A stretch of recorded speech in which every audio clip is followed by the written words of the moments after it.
ಆ ಹುಡುಗಿಯನ್ನ ಆಸ್ಪತ್ರೆಗೆ ಬಿಟ್ಟಿರ್ತಾರೆ. ಆಸ್ಪತ್ರೆಯಲ್ಲಿ ಆ ಹುಡುಗಿ ಹಾಸಿಗೆ ಮೇಲೆ ಮಲಗಿರ್ತಾಳೆ. ಮಧ್ಯರಾತ್ರಿ ಮೈ ಮೇಲೆ ಬಂದಂಗಾಗಿ ಗೋಡೆನ ಹತ್ತಾ ಹೋಗ್ತಾಳೆ. ಅವಳ ಪಾಡುಗಳು ಗೋಡೆ ಹತ್ತತಾಳೆ, ಆ ಕಡೆ ಹೋಗ್ತಾಳೆ, ಈ ಕಡೆ ಹೋಗ್ತಾಳೆ, ಹಿಂಗೆ ಹತ್ತತಾಳೆ. ಆದರೆ ಅಲ್ಲಿದ್ದವ್ರು ನೋಡಿದ್ರು ಗಾಬರಿ ಆಗ್ತಾರೆ. ಈ ಹುಡುಗಿ ಮೇಲೆ ಯಾವುದೋ ಆತ್ಮ ಬಂದಿದೆ, ದೆವ್ವ ಮೆಟ್ಕೊಂಡ್ಬಿಟ್ಟಿದೆ, ಅದಕ್ಕೆ ಈ ಬಿಹೇವಿಯರ್ ಅವಳ ಹತ್ರ ನಡೀತಾ ಇದೆ ಅಂತ ಹೇಳಿ ಅಂದ್ಕೊಂಡು ಅವಳ ಹತ್ರಕ್ಕೆ ಹೋಗೋದೇ ದೂರ ಮಾಡ್ತಾರೆ. ಅದು ಆಸ್ಪತ್ರೆಯಲ್ಲಿ. ಬೇರೆಲ್ಲೋ ಮಾಡಿದರೆ ನಾನು ಅರ್ಥ ಮಾಡ್ಕೊಳ್ತಿದ್ದೆ, ಹೆದರಿಕೆ ಅಂತ. ಆಸ್ಪತ್ರೆ, ಒಂದು ದೇಹ ಏನಾರ ತೊಂದರೆ ಆದರೆ ಪೀಸ್ ಮಾಡಿ ತೋರಿಸ್ತೀವಿ. ವೈದ್ಯರಾಗೋದಕ್ಕಿಂತ ಮುಂಚೆ ಪ್ರತಿಯೊಂದು ದೇಹದ ಪಾರ್ಟ್ಸನ್ನು ಕೂಡ ತೆಗೆದು ಹೀಗಿದೆ, ಸೆಲ್ಸಿಂದ ಹಿಡಿದು ಅಂಗಾಂಶಗಳಿಂದ ಹಿಡಿದು ಎಲ್ಲವನ್ನು ಪೋಸ್ಟ್ ಮಾರ್ಟಮ್ ಇಂದ ಹಿಡಿದು ಮಾಡಿ ಪ್ರತಿಯೊಂದು ಅಂಗಾಂಗಗಳನ್ನು ಅರ್ಥ ಮಾಡ್ಕೊಂಡಿರ್ತೀವಿ. ಆದರೆ ಈಗಲೂ ಅಲ್ಲಿ ಆ ವೈದ್ಯರು, ಆ ಸಿಸ್ಟರ್ಸ್ಗಳು ದೆವ್ವ ಇವಳ ಮೇಲೆ ಮೆಟ್ಕೊಂಡ್ಬಿಟ್ಟಿದೆ, ಆತ್ಮ ಸೇರ್ಕೊಂಡ್ಬಿಟ್ಟಿದೆ ಅಂತ ಹೇಳಿ ನಂಬ್ತಾರಲ್ಲ. ವೈದ್ಯಕೀಯ ಕ್ಷೇತ್ರದಲ್ಲೇ ದೂರ ಹೋಗ್ತಾರೆ ಅಂದರೆ ನಾವು ಇನ್ನೆಂಥ ಶಿಕ್ಷಣವನ್ನು ಕೊಡ್ತಾ ಇದ್ದೀವಿ ಅಂತ ಯೋಚನೆ ಮಾಡಬೇಕು.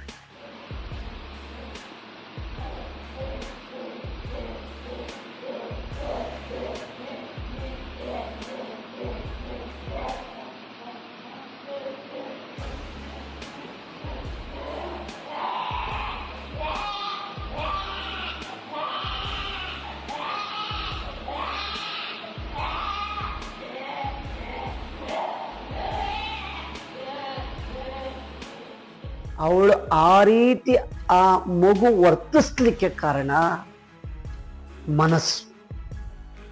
ಮಾನಸಿಕ ತೊಂದರೆಗೊಳಗಾಗಿರೋದ್ರಿಂದ ಆ ರೀತಿಯ ವರ್ತನೆ ಆಕೆಗೆ ಬಂದಿದೆ. ಅದು ಕ್ಯೂರ್ ಆಗುವಂತಹ ಕಾಯಿಲೆ, ಮಾನಸಿಕ ಕಾಯಿಲೆ, ಮನೋರೋಗ ಅಂತ. ಜೀವನ ಪರ್ಯಂತ ಹೀಗೆ ಸಾಯ್ಬೇಕಾ? ಇಲ್ಲ. ನಮ್ಮ ದಿನನಿತ್ಯದ ವರ್ತನೆಗಳಲ್ಲಿ ಬದಲಾವಣೆ ಆದರೆ, ಟೈಟ್ ಶೆಡ್ಯೂಲ್ ಇಟ್ಕೊಂಡು ಪಾಸಿಟಿವ್ ಥಾಟ್ಸ್ ಇಟ್ಕೊಂಡು ಮುಂದೆ ಹೋದ್ರೆ ಎಂಥದೇ ಮನೋರೋಗ ಇದ್ರೂ ದೂರ ಆಗತ್ತೆ. ನಮ್ಮ ದೈನಂದಿನ ಚಟುವಟಿಕೆಯಲ್ಲಿ ಬದಲಾವಣೆ ಮಾಡ್ಕೊಳ್ಬೇಕು, ಪಾಸಿಟಿವ್ ಆಗಿ ಇಟ್ಕೋಬೇಕು. ಬರುತ್ತೆ ಕಾಯಿಲೆ, ದೇವ್ರಿಗೂ ಬರುತ್ತೆ ಕಾಯಿಲೆ, ಮನಕ್ಕೂ ಬರುತ್ತೆ ಕಾಯಿಲೆ, ಈ ಜಗತ್ತಿಗೂ ಬರುತ್ತೆ ಕಾಯಿಲೆ, ಭೂಮಿಗೂ ಬರುತ್ತೆ. ಒಂದಲ್ಲ ಒಂದು ದಿವಸ ಈ ಭೂಮಿನೂ ಸಾಯುತ್ತೆ, ಸೂರ್ಯನೂ ಸಾಯ್ತಾನೆ, ಎಲ್ಲರಿಗೂ ಸಾವಿದೆ. ಆದರೆ ಕಾಯಿಲೆ ಬಂದೇ ಬರುತ್ತೆ. ಆ ಕಾಯಿಲೆಯಿಂದ ಹೇಗೆ ನಾವು ಹೊರಗಡೆಗೆ ಬರಬೇಕು ಅನ್ನೋದ್ರ ಬಗ್ಗೆ ತಿಳ್ಕೊಳ್ಬೇಕು. ದೇಹಕ್ಕೆ ಕಾಯಿಲೆ ಬಂದರೆ ಬೇಗ ಕ್ಯೂರ್ ಆಗುತ್ತೆ, ಮನಸ್ಸಿಗೆ ಕಾಯಿಲೆ ಬಂದರೆ ಕ್ಯೂರ್ ಆಗಲ್ಲ, ಕ್ಯೂರ್ ಮಾಡ್ಕೊಳ್ಬೇಕಾಗತ್ತೆ. ಈ ವರ್ತನೆಗೆ ನಮ್ಮ ಮನೋರೋಗ ತಜ್ಞರು, ವೈದ್ಯರು ಏನು ಹೇಳ್ತಾರೆ ಕೇಳೋಣ ಬನ್ನಿ.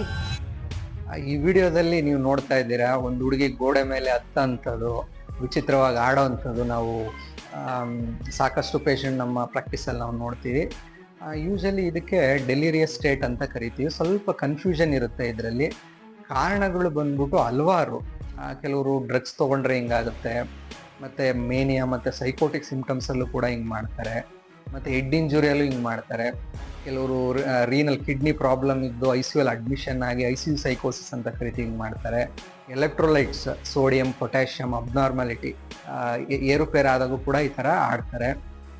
ಇದಕ್ಕೆ ನಾವು ICU ಸೈಕೋಸಿಸ್ ಅಥವಾ ಡೆಲಿರಿಯಮ್ ಅಂತ ಕೂಡ ನಾವು ಕರಿತೀವಿ. ಇದಕ್ಕೆ ಸಂಬಂಧಪಟ್ಟಾಗೆ ಕಂಪ್ಲೀಟು ಅವರಿಗೆ ಟೆಸ್ಟ್ಗಳನ್ನ ಮಾಡಬೇಕಾಗುತ್ತೆ, ಅಸೆಸ್ಮೆಂಟನ್ನು ಮಾಡಬೇಕಾಗುತ್ತೆ. ಅವ್ರ ಹಿಸ್ಟ್ರಿಯನ್ನು ಕೂಡ ಮುಂಚೆ ಏನಾದ್ರು ಯೂಸ್ ಮಾಡ್ತಿದ್ರ ಸಬ್ಸ್ಟೆನ್ಸು, ಅದೇ ಬೇರೆ ಇನ್ಯಾವುದಾದ್ರು ಕುಡಿಯೋದು, ಮದ್ಯಪಾನನೋ ಏನಾದ್ರು ಇತ್ತ ಅಂತ ನೋಡಬೇಕಾಗುತ್ತೆ. ಅದಕ್ಕೆ ಸಂಬಂಧಪಟ್ಟಂಗೆ ಕೆಲವು ಬ್ಲಡ್ ಟೆಸ್ಟ್ಗಳನ್ನ ಮಾಡ್ತೀವಿ. ಅದನ್ನು ನೋಡಿ ನಾವು ಟ್ರೀಟ್ಮೆಂಟನ್ನು ಕೊಡ್ತೀವಿ. ಇದು ಕೂಡ ಒಂದು 4-5 ದಿನದಲ್ಲೇ ಸೆಟ್ಲ್ ಆಗೋಂಥ ಸಮಸ್ಯೆಗಳಿದೆಲ್ಲ ಡೆಲಿರಿಯಮ್ ಅನ್ನೋದು. ಆಮೇಲೆ ಇದು ಸ್ವಲ್ಪ ಎಮರ್ಜೆನ್ಸಿ. ಕೆಲವೊಂದು ಸತಿ ಎಲೆಕ್ಟ್ರೋಲೈಟ್ಸು, ರೀನಲ್ ಕಿಡ್ನಿ ಪ್ರಾಬ್ಲಮ್ ಇದ್ರೆ ತುಂಬ ಎಮರ್ಜೆನ್ಸಿ ಇರುತ್ತೆ. ಅದು ICU ಅಡ್ಮಿಟ್ ಮಾಡಿ ಟ್ರೀಟ್ಮೆಂಟ್ ಮಾಡಬೇಕಾಗುತ್ತೆ. ಅದಾದ ನಂತರ ನಾವು ಸೈಕ್ಯಾಟ್ರಿಸ್ಟು, ನಾವು ಡ್ರಗ್ಗಿಂದ ಆಗಿದ್ರೆ ಮತ್ತು ಮಾನಸಿಕ ಸಮಸ್ಯೆಯಿಂದ ಆಗಿದ್ರೆ ನಾವು ಕೂಡ ಇದಕ್ಕೆ ಟ್ರೀಟ್ಮೆಂಟ್ ಅನ್ನ ಕೊಡ್ತೀವಿ. ಕೇವಲ ಜಸ್ಟ್ 1 ವಾರದಲ್ಲೇ ಇದನ್ನ ಸಂಪೂರ್ಣ ಗುಣ ಮಾಡ್ಬೋದು. ಆಮೇಲೆ ಅದಾದ ನಂತರ ಡೆಲಿರಿಯಂ ಸ್ಟೇಟ್ ಇಂದ ಹೊರಗೆ ಬಂದ್ಮೇಲೆ ಅವರು ಯಾವ ಕಾಯಿಲೆಯಿಂದ ಬಳಲ್ತಿದ್ದಾರೆ ಅದನ್ನ ನೋಡಿ ಕೂಡ ನಾವು ಟ್ರೀಟ್ಮೆಂಟ್ ಕೊಡ್ತೀವಿ. ಈ ತರ ಯಾವ್ದಾದ್ರು ತೊಂದರೆಯಿಂದ ಬಳಲ್ತಾ ಇದ್ರೆ ನಾವು ದೊಡ್ಡಬಳ್ಳಾಪುರದಲ್ಲಿ ನಮ್ಮ ಕ್ಲಿನಿಕ್ ಇದೆ. ಸೋಮವಾರ, ಬುಧವಾರ, ಶುಕ್ರವಾರ ನೀವು ಬಂದು ಇಲ್ಲಿ ತಪಾಸಣೆ ಮತ್ತೆ ಕೌನ್ಸಿಲಿಂಗ್ ಅನ್ನ ಪಡಿಬೋದಂತ ನನಗೆ.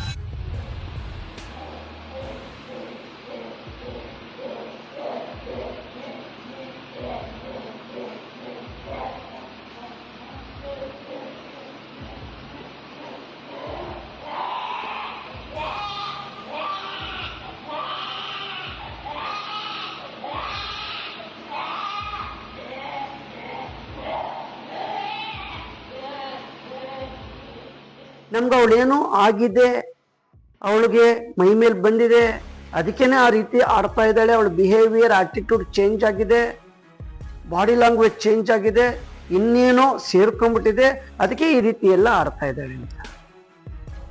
ಹಾಗಾದ್ರೆ ನನ್ನ ಪ್ರಕಾರ ಸತ್ತಿರ ಅಂತ ವ್ಯಕ್ತಿ ಇವಳ ಮೈ ಮೇಲೆ ಆತ್ಮ ಬಂದಿದ್ರೆ ಅಥವಾ ಇನ್ನೇನೋ ದೆವ್ವ ಹಿಡ್ಕೊಂಡಿದ್ರೆ ಅವ್ರ ಪ್ರಕಾರ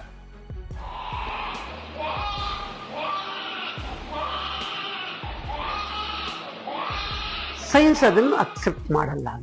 ಯಾಕೆಂದ್ರೆ ಒಂದು ಸ್ಥಳದಲ್ಲಿ ಒಂದು ವಸ್ತು ಇಡ್ಲಿಕ್ಕೆ ಸಾಧ್ಯ ಆಗುತ್ತೆ, ಇನ್ನೊಂದು ವಸ್ತು ಇಡ್ಲಿಕ್ಕೆ ಸಾಧ್ಯ ಆಗಲ್ಲ. ಸಾರ್ವಕಾಲಿಕ ಸತ್ಯ. ಒಂದು ಒಳಗಡೆ ಮನಸ್ಸಿದೆ, ಇನ್ನೊಂದು ಮನಸ್ಸು ಒಳಗಡೆ ಹೋಗ್ಲಿಕ್ಕೆ ಸಾಧ್ಯ ಆಗಲ್ಲ. ಇದು ವರ್ತನೆ ಏನಾಗಿದೆ ಅಂದ್ರೆ ಇದು ದೆವ್ವನೂ ಅಲ್ಲ. ಅದೇ ನಾನು ಹೇಳ್ತಾ ಇದ್ದೆ, ಇದನ್ನೇ ಏನಾರ ಮಂತ್ರವಾದಿಗಳಿಗೆ ಕೊಟ್ಬಿಟ್ರೆ ದೆವ್ವ ಇಟ್ಕೊಂಡ್ಬಿಟ್ಟಿದೆ, ಅಲ್ಲಿ ಮಶಾನ ಕರ್ಕೊಂಡು ಹೋಗ್ಬೇಕು, ಇಲ್ಲಿ ಅಮಾಸ್ಯೆಗೆ ಹೋಗ್ಬೇಕು, ಇಲ್ಲಿ ಹುಣ್ಣಿಮೆಗೆ ಹೋಗ್ಬೇಕು, 106 ನಿಂಬೆ ಹೊಡಿಬೇಕು, ಕಟ್ಟು ಹೊಡಿಬೇಕು, ಏನೆಲ್ಲ ಮಾಡ್ಬಿಡ್ತಿದ್ರಲ್ಲ. ಇನ್ನು ಕೆಲವರು ಅವ್ರ ಮನೆ ವಾಸ್ತು ಸರಿ ಇಲ್ಲ, ಅವ್ರ ವ್ಯವಸ್ಥೆ ಸರಿ ಇಲ್ಲ, ಹಿಂದಿನ ಜನ್ಮದ್ದು. ಇನ್ನು ಕೆಲವರು ಪೂರ್ವ ಜನ್ಮದ ಕರ್ಮಫಲ. ಇನ್ನು ಕೆಲವರು ಯಾವುದೋ ಆತ್ಮ, ಅವ್ರ ತಾತ ಆಗಿದ್ದದ್ದು ಆತ್ಮಗಳು ಬಂದು ಸೇರ್ಕೊಂಡ್ಬಿಟ್ಟಿವೆ, ಆತ್ಮಗಳಿವೆ. ನನಗೆ ಆತ್ಮಗಳು ಬಂದು ಸೇರ್ಕೊಳ್ಳೋದಾಗಿದ್ರೆ ಪೊಲೀಸ್ ಸ್ಟೇಷನ್ ಬೇಕಿರ್ಲಿಲ್ಲ ರೀ, ನ್ಯಾಯಾಂಗನೇ ಬೇಕಿರ್ಲಿಲ್ಲ, ಕಾರ್ಯಾಂಗ ಬೇಕಿರ್ಲಿಲ್ಲ. ಯಾಕೆಂದ್ರೆ ನಾನು ಸತ್ತೋಗಿದ್ದೀನಿ, ನನ್ನ ಆತ್ಮ ಇನ್ನೊಬ್ಬರ ಮೇಲೆ ಬರ್ತಿದೆ ಅಂತಂದ್ರೆ ನನ್ನ ಯಾರು ಅಟ್ಯಾಕ್ ಮಾಡ್ತಾರೆ, ನನ್ನ ಯಾರು ಕೊಲೆ ಮಾಡ್ತಾರೋ, ನಾನು ಅವ್ರ ಮೈ ಮೇಲೆ ಬಂದು ಹೇಳ್ಬೋದಾಗಿತ್ತಲ್ವಾ, ಅದೇ ಸಾಕ್ಷಿ ಆಗಿತ್ತಲ್ವಾ. ಈ ತರ ಯಾವ್ದಾದ್ರು ತೊಂದರೆಯಿಂದ ಬಳಲ್ತಾ ಇದ್ರೆ ನಾವು ದೊಡ್ಡಬಳ್ಳಾಪುರದಲ್ಲಿ ನಮ್ಮ ಕ್ಲಿನಿಕ್ ಇದೆ. ಸೋಮವಾರ, ಬುಧವಾರ, ಶುಕ್ರವಾರ ನೀವು ಬಂದು ಇಲ್ಲಿ ತಪಾಸಣೆ ಮತ್ತೆ ಕೌನ್ಸಿಲಿಂಗ್ ಅನ್ನ ಪಡಿಬೋದಂತ ನನಗೆ.